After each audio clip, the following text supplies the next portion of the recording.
तुमच्यासाठी स्वयंपाक करते, तर तिच्या मनामध्ये काही आपल्या कामना असते का, काही फळाची इच्छा असते का? तर नाही, तिचं कर्म जे असतं ते त्यागमय कर्म असतं. मग या विश्वामध्ये त्यांनी सांगितलंय की निर्माण होणारे सगळे जे प्राणी आहेत ते यज्ञ करूनच, नित्यकर्म करूनच जिवंत राहू शकतात. कारण सृष्टी रचनाच अशी आहे, स्वतः सिद्ध नियमांनी सृष्टी, म्हणजे सृष्टीचं चक्र आहे हे एक प्रकारचं. एकावर दुसरा अवलंबून असतो, दुसऱ्यावर तिसरा अवलंबून असतो, अशा प्रकारचं हे सृष्टीचक्र या ठिकाणी ते पुढच्या श्लोकामध्ये आपण ते सृष्टीचक्र बघूया. अतिशय सुंदर त्यांनी सांगितलंय. आणि ज्ञानेश्वर माऊलींनी तर काय सांगितलंय की तुम्ही फक्त तुमचा स्वधर्म पाळा, बाकी काहीही केलं नाही तरी चालेल. त्या थोड्याशा ओव्या ऐका तुम्ही, मी वाचते.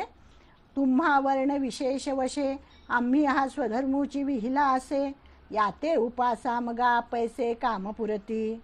तुम्ही व्रते नियमून करावे, शरीराते न पिडावे. आपण जे काय करतो, उपवास वगैरे करतात ना बरेच जण, तर ज्ञानेश्वर माऊलींनी या ठिकाणी सांगितलंय की कुठलेही व्रत नियम करू नका, शरीराला पीडा देऊ नका. दुरी केही न वचावे तीर्थासी गा. तीर्थयात्रेला जायला पाहिजे, पुण्य कमवायला पाहिजे, म्हणजे ह्या सगळ्या गोष्टी कराव्या, नाही असं नाही, पण त्याच केल्या पाहिजेत असं काहीही नाही. तुम्ही उत्तम प्रकारे तुमचा स्वधर्म पाळला तर तुम्हाला आपोआपच पुण्य मिळेल.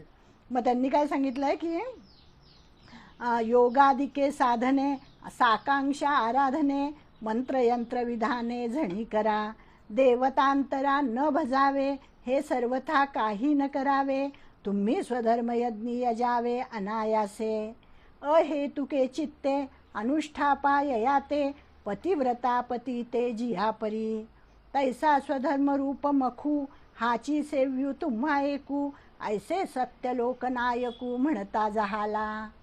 म्हणजे तुम्हाला वर्णानुसार हा आम्ही स्वधर्मच सांगितलेला आहे आणि याचे आचरण करा, म्हणजे तुमच्या मनातील इच्छा आपोआप पूर्ण होतील. तुम्हाला आणखी काही व्रत करण्याची गरज नाही, नियम करण्याची गरज नाही, शरीराला पीडा देण्याची तर अजिबात गरज नाही, कुठे तीर्थाला लांब जाण्याचीही गरज नाही. योग वगैरे साधने, कामनायुक्त आराधने, मंत्र यंत्र इत्यादी कर्मे कदाचित कराल तर करू नका. स्वधर्म सोडून अन्य देवतास भजावयाचे काहीही कारण नाही. इतकं सुंदर कर्माचं महत्त्व सांगितलं या ठिकाणी. म्हणजे तात्पर्य काय, तर वर सगळ्याच ज्या गोष्टी सांगितलेल्या आहेत त्या करण्याचं काही कारण नाही, तर त्याच्यामुळे काय होतं, तुम्ही कष्टात पडता. आणि फक्त तुम्ही काय करा तर स्वधर्माचरण करा. तुमच्या वाट्याला आलेलं जे कर्म आहे ते उत्तम प्रकारे करा. या ठिकाणी पुंडलिकाची आठवण येते. भक्त पुंडलिक कसा तो, म्हणजे आधीचं आयुष्य कसं होतं त्याचं, नंतरचं आयुष्य कसं झालं की तो आपल्या आईवडिलांची सेवा करत होता आणि ते सेवाव्रत त्यांनी घेतलेलं असताना ते इतकं उच्च कोटीची सेवा झाली त्याची की भगवंत स्वतः त्याला भेटायला आले. तर ते सेवाव्रत त्यांनी सोडलं नाही. ते म्हणाला, भगवंता ही घे वीट, या विटेवर उभा राहा, मी माझ्या आईवडिलांची सेवा करतोय, ह्याच्यातच तू मला दिसतोय, तुला वेगळं मूर्ती रूपाने मी कशाला पाहू. म्हणजे खरा अर्थ त्याला कळलेला होता पुंडलिकाला की चराचरा भगवंत आहे. त्याला त्याच्या आईवडिलांमध्येच तो विठ्ठल दिसला. त्यामुळे हा सगुण रूप घेऊन आलेल्या विठ्ठलाला त्यांनी वीट दिली आणि सांगितलं, उभा राहा इथे, माझं जेव्हा काम होईल तेव्हा मी तुझ्याकडे बघेल. असा हा पुंडलिक होता. म्हणजे तात्पर्य काय की सर्व जग हे यज्ञमयच आहे, त्यागमय कर्माच्या अधिष्ठानावर उभे आहे. सर्व जग, आपण म्हणतो ना चांगली माणसं या जगात आहेत म्हणूनच जग उत्तम रीतीने चाललेलं आहे. आणि बरेच जण असं की फळाची अपेक्षा न करता कर्म करणारे असतात. मग आता त्याच्यानंतर 11वा श्लोक आहे. देवान भावयतानेन ते देवा भावयन्तु वहा, परस्परं भावयन्तः श्रेयः परमवाप्स्यथ. की या यज्ञाने देवांना संतुष्ट करा आणि ते देव तुम्हाला संतुष्ट करतील. याप्रमाणे परस्परांचे कर्तव्य समजून उन्नती करत परम कल्याणाला प्राप्त व्हाल. आता देवता तुम्हाला तृप्त करतील. आता आपल्याला हे यज्ञाचं माहितीच आहे की हा जो स्थूल यज्ञ आहे म्हणजे त्याच्यामध्ये मग पर्जन्य सूक्त म्हणतात, मग पर्जन्य देवतेची आराधना केली की पाऊस पडतो, आणखी काय काय गोष्टी बऱ्याच मागितल्या जातात त्याच्यामध्ये, आणि मग ते झालं की ते का घडतं. म्हणजे हे कामनायुक्त कर्म यज्ञ कर्म म्हणून सांगितलेलं आहे. तर हे कोणासाठी त्यांनी हे पण आपल्याला सांगितलं आहे की प्रत्येकजण काही निष्काम कर्म करू शकत नाही. या जगामध्ये 3 प्रकारचे लोक असतात. मग त्यांनी सांगितलं आहे की कुठले कुठले असतात म्हणे की मुमुक्षुजनांना संन्यास धारण करावासा वाटतो, त्याने नियतकर्म निष्काम बुद्धीने अवश्य केले पाहिजे असे सांगितले. परंतु सर्वांचे चित्त काही शुद्ध नसते, निष्काम कर्म काही प्रत्येकाला जमत नाही. मग त्याच्यासाठी म्हणून या श्लोकामध्ये सकाम कर्म सांगितलेलं आहे. आणि या जगामध्ये 3 प्रकारचे लोक म्हटलं ना, एक मुमुक्षु, एक मुक्त आणि एक सकाम, असे 3 प्रकारचे लोक असतात. मग मुमुक्षूंना त्यांनी निष्काम कर्म सांगितलं आणि सकामांना मात्र काम्य कर्म सांगितलेलं आहे. काम्य कर्म उचित आहे, परंतु ते कुठपर्यंत, तर ते पण आपल्याला कळलं पाहिजे की ज्ञान मिळेपर्यंत. एकदा ज्ञान मिळालं की मग फळाची आकांक्षा सोडून कर्म करायचं. मग त्यांनी सांगितलं की आता हे देव ही संज्ञा पण आपण थोडीशी समजून घे की देवतांना तृप्त करायचं, मग मानव तृप्त होतो. तर हे पण इतकं सुंदर या व्ही कुलकर्णींनी फार छान समजावून सांगितलं आहे. मला परीक्षेच्या वेळेस आम्ही हा अभ्यास सगळा केलेला होता तेव्हा, की त्यांनी काय सांगितलं की यज्ञ प्रक्रियेमध्ये म्हणे 2-3 ह्या गोष्टी, यज्ञ कल्पनेला खूप महत्त्व आहे. आणि ही यज्ञ संकल्पना म्हणजे काय, यज्ञ म्हणजे स्वधर्माचरण. आपण आत्ता म्हटलं की कर्तव्य, यज्ञ म्हणजे कर्तव्य म्हणजे स्वधर्म, हा अर्थ आपण पाहिला. मग आता स्वधर्माने आपण देवांची पूजा करावी, त्यांना प्रसन्न करून घ्यावे व ते देव आपल्याला इष्टभोग देतील. असे तुमचे आणि देवांचे परस्परांना पूरक नाते निर्माण व्हावे. तुम्ही देवांना काहीही न देता परस्पर भोग घेतला तर काय होतं म्हणे, ती चोरीच होय. तो पुढचा श्लोक आहे की इष्टान भोगान हि वो देवा दास्यन्ते यज्ञ भाविताः तैर्दत्तान प्रधाय भो यो भुंक्ते स्तेन एव सहा. स्तेन म्हणजे चोर, की तुम्ही जर देवांना तृप्त न करता स्वतःच्याच भोगासाठी सगळ्या गोष्टींचा जर तुम्ही भोग घेत राहिलात तर काय होतं, तुम्ही खरोखरच चोर ठरता. म्हणून आपल्याकडे वैश्वदेव वगैरे करण्याची पद्धत आहे, त्यानंतर अतिथीला अन्न देण्याची पद्धत आहे. ह्या सगळ्या गोष्टी का बरं आहे, ते पंचमहायज्ञ आपण पुढे बघणारच आहोत. तर त्याच्या आधी आपण ह्या देव या संस्थेचा ह्यांनी लावलेला अर्थ थोडासा बघूया. आपल्याला तर देवांवर आपला विश्वास आहे, त्यामुळे पण ज्या लोक वेगळ्या पद्धतीने काही लोक विचार करतात, तर मग काय बरं, तर देव म्हणजे आपल्याला माहिती आहे प्रकाशमान, दिव्यता जेथे असते, म्हणजे सद्गुण, सगळे सद्गुण आणि अतिशय उच्च असं प्रगतीचं शिखर म्हणजे सुद्धा देव, असं त्यांनी सांगितलेलं आहे आपल्याला. की एखादी संस्था असते आणि त्या संस्थेमध्ये संस्थापक असतो, आजीव सभासद असतात, कार्यकारी मंडळ असतं, नियामक मंडळ असतं, नोकर चाकर, इमारती, ग्रंथालय, हे सगळं असतं. आणि हे सगळं बदलत असतं, सगळं बदलणारं असतं. पण आपण काय म्हणतो की त्या संस्थेला 100 वर्ष झाले असं आपण म्हणतो. म्हणजे संस्था अमरच असते. संस्था ही काय आहे, एक ते नाव आहे, पण त्याच्यामधले हे सगळे घटक जे असतात हे परिवर्तनशील असतात. मग संस्थेला 500ही वर्ष होऊ शकतील, पण संस्थेचा कोणताही घटक तितका टिकत नाही. संस्था ही बिंदू रूपाने बदलत असते, पण प्रवाह रूपाने स्थिर असते. असं हे संस्थात्मक जीवन म्हणजे देव. काय छान यांनी सांगितलं की संस्थेची खरी चालक काय असते, घटना, आणि बाकी सारे तिचे सेवक असतात. नियामक मंडळ ही सेवकच असतं. मग देव म्हणजे असे संस्थात्मक जीवन, म्हणजे मग त्याच्यात कुटुंब संस्था, सामाजिक संस्था, राष्ट्र, या अशा संस्थात्मक जीवन सूचित करणाऱ्या कल्पना आहेत. म्हणजे संस्थात्मक जीवन तशी केवळ कल्पना नसते, पण संस्था दाखवता येत नाही आपल्याला. संस्था तर प्राचीन काळात या संस्थात्मक जीवनाला देव अशी संज्ञा होती असं त्यांनी म्हटलंय. मग उदाहरण इतकं सुंदर दिलंय की एखादा शिक्षक आहे, शाळेमध्ये नोकरी करतोय आणि त्यांनी स्वधर्माने संस्थेची सेवा करायची आहे. म्हणजे त्याच्या देवाची सेवा करतोय, तो संस्थेची सेवा करतो, संस्थेला प्रसन्न करून घ्यायचं आणि ती संस्था त्या शिक्षकाला योग्य ते वेतन देते, प्रोत्साहन देते. पण शिक्षकाने जर परभारेच म्हणजे जे आता ट्युशन घेतात, प्रायव्हेट ट्युशन वगैरे घेतात, असं जर केलं त्यांनी तर काय होतं, मग ते चक्र सगळं बदललं जातं. म्हणून त्यांनी सांगितलं की या संस्थेचंच त्यांनी प्रसन्न करायचं आणि आपल्या स्वधर्माने प्रसन्न करायचं. तसं प्रसन्न जर त्यांनी केलं तर संस्थेचं जीवन त्याच्यावर आणि त्याचं जीवन संस्थेवर अवलंबून राहील. हळूहळू त्याच्या पगारात वृद्धी होईल, हळूहळू त्या शाळेचं नाव होईल, त्या शिक्षकाचं नाव प्रसिद्धी मिळेल त्याला की हे किती चांगलं शिकवतात वगैरे. म्हणजे अशा प्रकारे. पण त्यांनी जर ते एकदम खंडित केलं, म्हणजे हेही करतोय आणि इकडे ट्युशनही घेतो, मग इकडे त्याचं दुर्लक्ष होईल ना, त्याच्या स्वधर्माकडे त्याचं दुर्लक्ष होईल. म्हणून त्यांनी सांगितलं परस्परम भावयंत श्रेय परमवाप्स्यथ, की एकमेकांना तुम्ही प्रसन्न करा, त्या देवांना तुम्ही प्रसन्न करा, देव तुम्हाला प्रसन्न करतील. म्हणजे स्वधर्माने देव प्रसन्न होतात आणि ते आपणाला इष्टभोग देतात.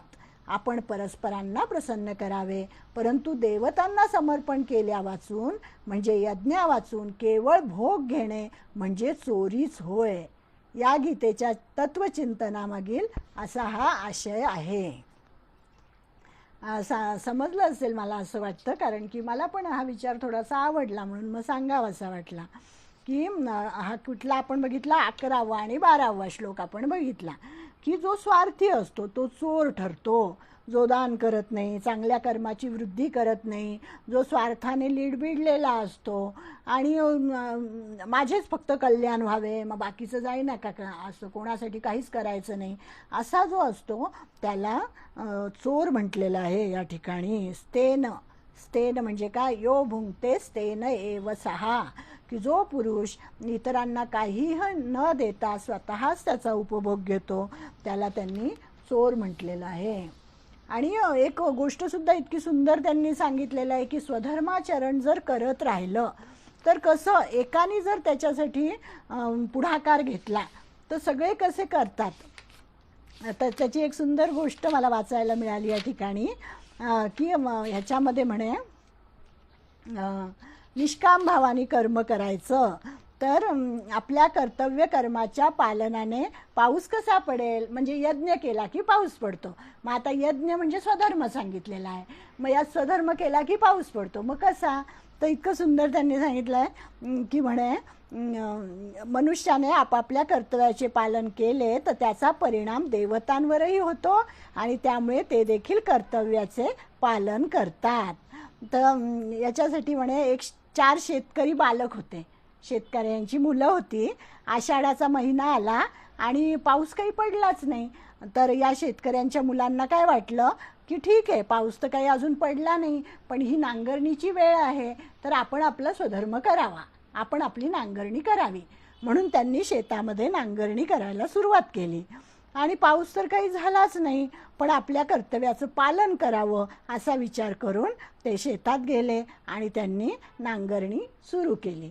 मग इकडे मोरांनी त्यांना शेत नांगरीत असताना पाहिलं. मोर नाचतो ना पाऊस आला की, मेघ आले की, तर मोरांना असं वाटलं की पाऊस तर काही आलाच नाही आणि हे लोक नांगरणी का करत आहेत.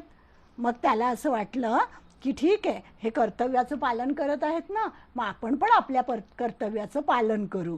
आणि म्हणून मग असा विचार मोरांनी केला आणि मग मोरही नाचू लागले, गाऊ लागले, थुई थुई नाचू लागले.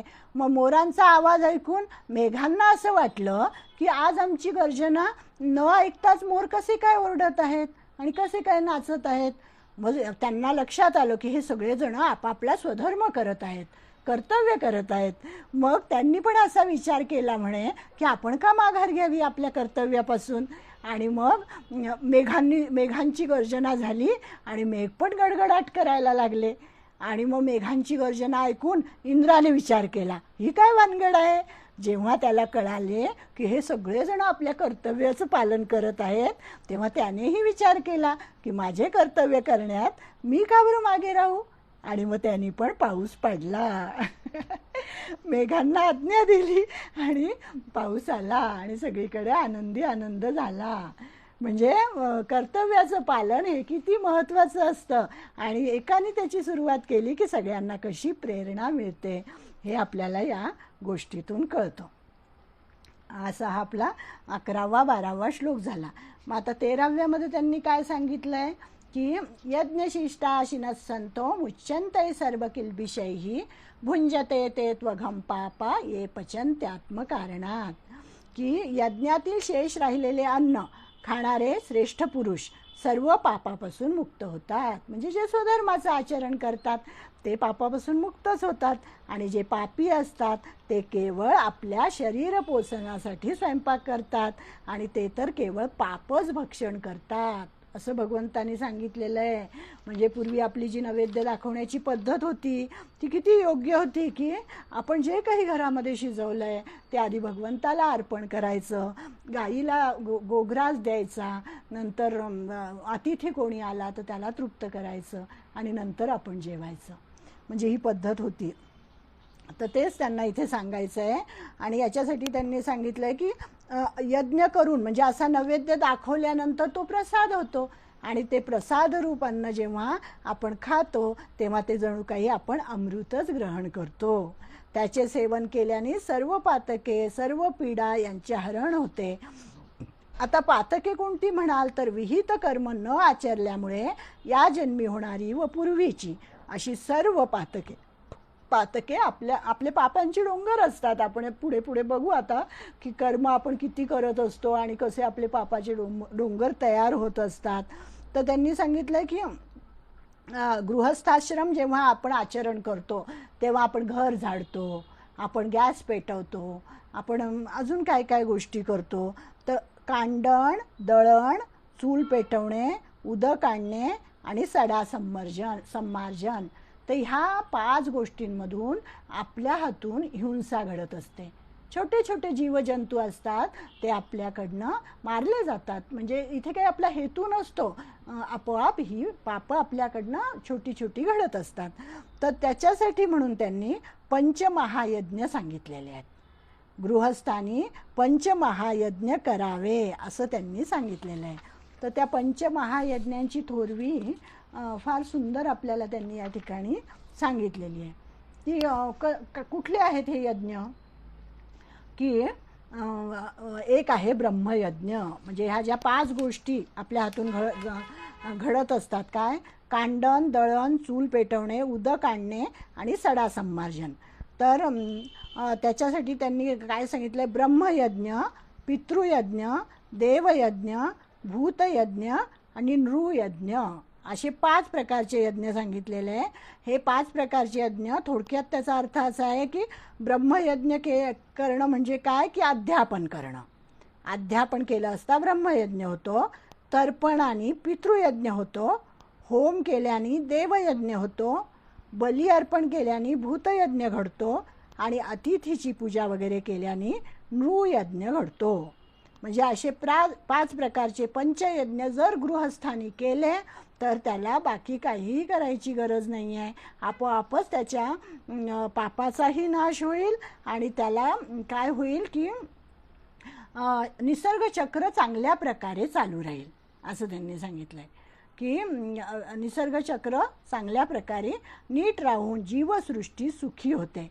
परंतु हे यज्ञ केले नाहीत तर अवर्षण होऊन धान्यादिकांची उत्पत्ती होत नाही आणि प्राणी मात्रास पीडा होते आणि याचा सारा दोष अनुकूलता असून यज्ञ न करणाऱ्या गृहस्थावर येतो.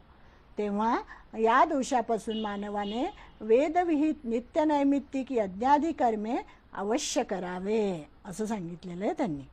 तर त्या 5 यज्ञांचं आपण थोडं विस्ताराने बघूया की 5 यज्ञ कुठले सांगितलेले आहेत. तर आपल्याकडे ब्रह्मयज्ञ, पितृयज्ञ, देवयज्ञ, ऋषीयज्ञ आणि नृयज्ञ असे पंचयज्ञ सांगितले. तर ब्रह्मयज्ञ याचा अर्थ असा झाला की वेद मूळ आहेत आपले, या वेदांपासून सगळं काही निर्माण झालेलं आहे. आणि वेद हे अखिल धर्माचे पण मूळ आहेत. मग सर्व सज्जनांनी, आचार्यांनी, ऋषी मुनींनी हे वेद निर्माण केलेले, म्हटलेले आहेत, संतांनी म्हटलेले आहेत. वेदांचे ते मूर्त रूप जणू काही त्या विटेवर उभं आहे असं पण सांगितलेलं आहे. म्हणजे तो सगुण परमात्मा आहे आणि त्या परमात्म्याचंच रूप हे वेद म्हणजे वाङ्मयीन मूर्ती आहे, प्रभूची निर्गुण मूर्ती. म्हणजे तुकाराम महाराजांनी असं म्हटलंय, हे वेद सगळ्यांचे मूळ आहेत, हे सर्वांनी मान्य केले. मग वेद जर सगळ्यांचे मूळ असतील तर त्या वेदांचा अभ्यास आपण केला पाहिजे, वेदांचं रक्षण केलं पाहिजे. मग या वेदांमध्ये काय सांगितलं आहे? या वेदांमध्ये गृहस्थांनी कसं वागावं, कसं आचरण करावं, कुठली कुठली कर्म करावीत, हे सगळं सांगितलेलं आहे. मग त्याला ब्रह्मयज्ञ म्हटलेलं आहे, वेदांचं पठण. आता आपण सगळेजण काही वेदांचं अध्ययन करू शकत नाही किंवा अध्यापन करू शकत नाही. मग काय करायचं? वेदांपासून मग थोडीशी सोपे म्हणजे उपनिषद आहेत. उपनिषदसुद्धा जर आपल्याला कळत नसतील तर त्याच्यापेक्षा सोपे म्हणजे ब्रह्मसूत्र आहेत. मग ब्रह्मसूत्रांचा सुद्धा अभ्यास जर आपल्याकडे होत नसेल आपल्याकडनं तर भगवद्गीता आहे. भगवद्गीता ही सगळ्याचं सार आहे. आपण म्हणतो ना उपनिषदसू जे सार काढलेलं आहे, आपण शेवटी जे म्हणतो ते इति श्रीमद् भगवद्गीतासु उपनिषत्सु ब्रह्मविद्यायां योगशास्त्रे श्रीकृष्णार्जुन संवादे. अशी ही भगवद्गीता जी आहे ती उपनिषद रूप लोणी काढलेलं आहे सगळं. तर या भगवद्गीतेचा आपण अभ्यास केला पाहिजे. त्याला म्हटलेलं आहे ब्रह्मयज्ञ. तो आपण चालूच आहे आपला अभ्यास, त्यामुळे आपल्याला काही हरकत नाही म्हणायला की हो आम्ही करतोय. तर हा गीतेचा अभ्यास म्हणजे काय आहे? ब्रह्मयज्ञ आपल्याकडून घडतोय. याच्यामुळे काय होतं? वेदांचं रक्षण होतं, उपनिषदांचं रक्षण होतं आणि धर्माचं रक्षण होतं. आपल्याकडे एक सूत्र सांगितलेलं आहे, धर्मो रक्षति रक्षितः. म्हणजे तुम्ही धर्माचं रक्षण करा, धर्म तुमचे रक्षण करील. मग आता विसरायचं नाही, धर्म म्हणजे काय? कर्तव्य, स्वधर्म. तर मग रामायण, महाभारत, भागवत आणि सगळं संत वाङ्मय यांच्यातले विचार जपणे, आचरणे हा ब्रह्मयज्ञ आहे. छान कळलं आपल्याला ब्रह्मयज्ञ. आता दुसरा आहे पितृयज्ञ. पितृयज्ञ काय आहे? पितृयज्ञामध्ये म्हणजे आपण जे तर्पण वगैरे श्राद्धविधी करतो वगैरे ते तर करायचेच, ते वेगळं. पण आणखी त्याचा सूक्ष्म अर्थ त्यांनी सांगितला की जे वाडवडिलांनी आपल्याला दिलेले संस्कार आहेत ते संस्कार पुढच्या पिढीपर्यंत पोहोचवणं, त्याला पितृयज्ञ असं म्हणतात. आणि मग ते संस्कार अधिक समृद्ध करायचे, वाढवायचे आणि पुढच्या पिढ्यांना द्यायचे. हा भाव आपल्या मनात नित्य जागृत असला पाहिजे. म्हणजे वंशवेल समृद्ध करून वाडवडिलांची शास्त्रे व कला अधिक संपन्न करणे म्हणजे पितृयज्ञ. आणि यालाच त्यांनी ऋषी यज्ञ सुद्धा म्हटलेलं आहे. आता तिसरा यज्ञ आहे तो आहे देवयज्ञ. म्हणजे देवांचे जे कार्य आहे ते सात्विक कार्य आहे, म्हणून आयुष्यात केवळ सात्विक कार्यच अनुसरा. आपण देवांचा अर्थ बघितला, सद्गुणांचा समुच्चय म्हणजे देव. म्हणजे हा सगुण मूर्तीतला देव तर आहेच, कृष्ण आहे, राम आहे, गणपती आहे, देवी आहे, यांचं सगळ्यांचं भजन करणं तो एक भाग झाला. आणि दुसरं त्याच्या मागचं समजून घेणं म्हणजे काय की देव म्हणजे काय? सद्गुणांचा समुच्चय म्हणजे देव. की ज्यांच्याकडे अगदी उच्च प्रकारचे सद्गुण आहेत त्यांना देव म्हणायचं. आणि मग चांगलं कार्य करा, वाईट कार्य करू नका. जरी आपल्याला वाटलं की तो स्वधर्म आहे तरी तो दुसऱ्यापेक्षा कमी दर्जाचा आहे. आपला स्वधर्म आपण पाळला पाहिजे. दुसऱ्याचा कितीही चांगला असेल तरी तो स्वधर्म आपला तो होत नाही, आपण तो त्याच्याकडे बघायचं नाही.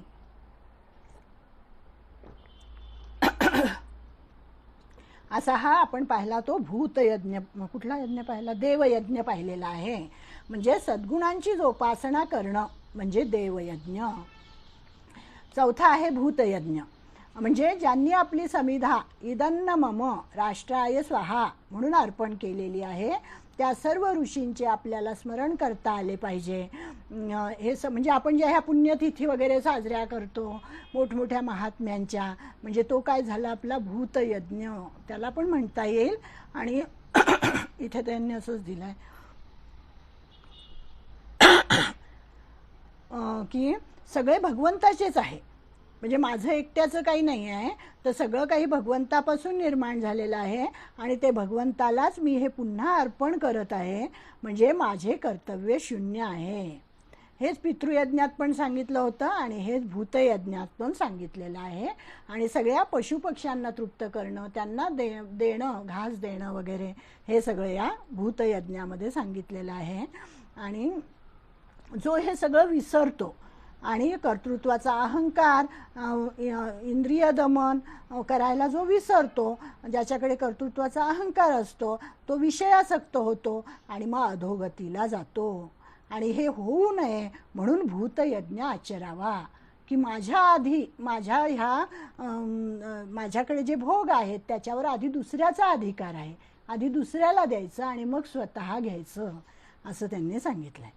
आणि 5वा जो आहे तो नृयज्ञ, मनुष्ययज्ञ म्हणायचं म्हणजे याला, की त्याच्यामध्ये काय, अतिथी सत्कार, अतिथी देवो भव, हे आपल्याला लहानपणापासून शिकवलेलंच आहे, की आपण ज्या समाजामध्ये जन्माला आलो त्या समाजाचं आपण काहीतरी देणं लागतो. त्यामुळे हा सदैव विचार जागृत राहायला पाहिजे, असं भगवंत म्हणतात. आणि हे 5ही यज्ञ आहेत ते मानवाने लक्षात ठेवले पाहिजेत. मग त्यांनी उदाहरण दिलं आहे की शिक्षकांनी काय केलं पाहिजे, प्रामाणिकपणे विद्यार्थ्यांना शिकवलं पाहिजे, वैद्याने रोग्याच्या हिताचाच विचार केला पाहिजे, नेत्याने निस्पृहपणे जनसेवा केली पाहिजे, स्त्रीने पातिव्रत्य धर्म आचरला पाहिजे आणि विद्यार्थ्यांनी कष्टपूर्वक अभ्यास केला पाहिजे. म्हणजे हा सगळा त्यांचा यज्ञच घडेल, हा सगळा त्यांच्याकडून यज्ञच घडेल. मनुष्य यज्ञ हा मानवतेचा यज्ञ आहे. मानवता आपल्या अंतःकरणात नित्य जागृत असली पाहिजे. म्हणजे विश्वामध्ये कितीही विषमता जरी आपल्याला दिसत असली तरी सुद्धा त्या सगळ्या मानवांमध्ये एकच चैतन्य तत्व आहे, ही त्याच्यातली समानता आहे. हे आपण मागे बघितलं होतं. समता म्हणजे काय, समम सर्वेषु भूतेषु, की सगळ्यांमध्ये ते एक चैतन्य तत्व वास करतंय. हे तत्वज्ञान आपल्याला गीतेने मूळ सांगितलेलं आहे आणि ते आपण विसरायचं नाही. मग त्यांनी सांगितलं की आपला स्वधर्म, की म्हणे एखादा पक्षी आहे आणि तो आकाशात उडतो आणि आपल्यालाही उडावंसं वाटलं तर काय होईल, तो पक्षाचा स्वधर्म आहे, तो आकाशात उडतोय, पण माझा स्वधर्म आहे, मी जमिनीवर चालायला पाहिजे. मी जर आकाशात उडायचा प्रयत्न केला तर काय होईल, मला रुग्णालयामध्ये ॲडमिट करावं लागेल, असं ते म्हणतात. म्हणजे प्रत्येकाचा प्रकृती धर्म निसर्गानुसार ईश्वराने ठरवून दिलेला आहे, वेगळा वेगळा आहे. कोणी चालत जातो, कोणी गाडीतून जातो, कोणी विमानातून जातो, कोणी बैलगाडीतून जातो. असा प्रत्येकाचा स्वधर्म हा वेगवेगळा आहे आणि त्यानुसार त्यांनी केला पाहिजे. कोणी MAचा अभ्यास करतो, कोणी पहिलीचा अभ्यास करतो. आता पहिलीचा अभ्यास मुलगा जर म्हणायला लागला की मला MAचा अभ्यास करायचा आहे, तर त्याला करता येईल का कधी, तर नाही करता येणार. म्हणून मग पायरी पायरीनेच वर जायचं आहे आणि एक एक पायरी चढूनच आपल्याला जावे लागेल, तेव्हा हळूहळू ज्ञान आत्मसात होईल. आणि त्यांनी सांगितलं की सृष्टीचं हे भव्य रूप आहे ते आपल्या लक्षात येईल. आपण आपला स्वधर्म पाळून जर पुढे गेलो तर आपल्याला हे जे सृष्टीचं गूढ कोडं आहे ते उलगडायला सुद्धा वेळ लागणार नाही, तर हळूहळू ते आपल्या लक्षात राहील. म्हणजे मग आपण काय करायचं आहे की हे 5 यज्ञ, पंचयज्ञ लक्षात ठेवून ते पंचयज्ञ आपण केले पाहिजेत, असं त्यांना आपल्याला या ठिकाणी सांगायचं आहे. अतिशय सुंदर अशी ही गीता आहे. आणि हा 3रा अध्याय तर फारच छान आहे, की त्यांनी सांगितलं आहे 15व्या श्लोकाचा हा आशय आपण थोडासा बघितला 13, 14, 15. तर 15वा, कर्म ब्रह्मोद्भवम विद्धी ब्रह्माक्षर समुद्भवम तस्मात् सर्वगतम ब्रह्म नित्यम यज्ञे प्रतिष्ठितम, की हा जो कर्म जे आहे ते वेदांपासून उत्पन्न झालेला आहे आणि वेद अविनाशी परमात्म्यापासून उत्पन्न झालेला आहे आणि हा सर्वव्यापी अक्षर परमात्मा नेहमीच यज्ञामध्ये प्रतिष्ठित असतो. मग आता हे चक्र आहे, हे चक्र कसं आहे ते आपण पुढच्या वेळेस बघूया. आता आपली वेळ संपत आलेली आहे. 16व्या श्लोकात त्यांनी म्हटलंय, एवं प्रवर्तितय चक्रन्नानुवर्तयति हयः अघायुरिंद्रिया रामो मोघम पार्थ सजीवती. की हे जे सृष्टीचक्र आहे ते आपण जर आपला स्वधर्म पाळला, प्रत्येकाने प्रत्येकाचा स्वधर्म पाळला, तर सृष्टीचक्र हे चांगल्या प्रकारे चालतं, संतुलन राहतं त्याचं.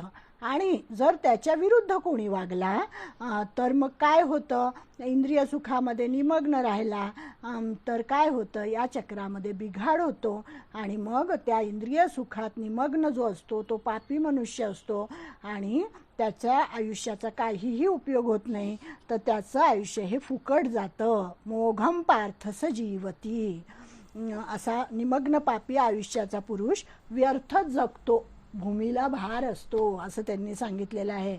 म्हणून आपलं कर्तव्य कर्म हे कधीही टाकायचं नाही, तर ते केलंच पाहिजे, असं भगवंतांनी आपल्याला या 3ऱ्या अध्यायामध्ये संदेश दिलेला आहे. तर आता 15व्या श्लोकापर्यंत आपलं झालेलं आहे. 16वा श्लोक आपण पुढच्या रविवारी बघू. माझ्या अल्पबुद्धीला समजेल उमजेल असं मी तुम्हाला सांगितलेलं आहे. ते तुम्ही गोड मानून घेता, तुमचा स्वभाव खूप चांगला आहे. तर मी तुम्हाला सगळ्यांना नमस्कार करते आणि या ठिकाणी थांबते.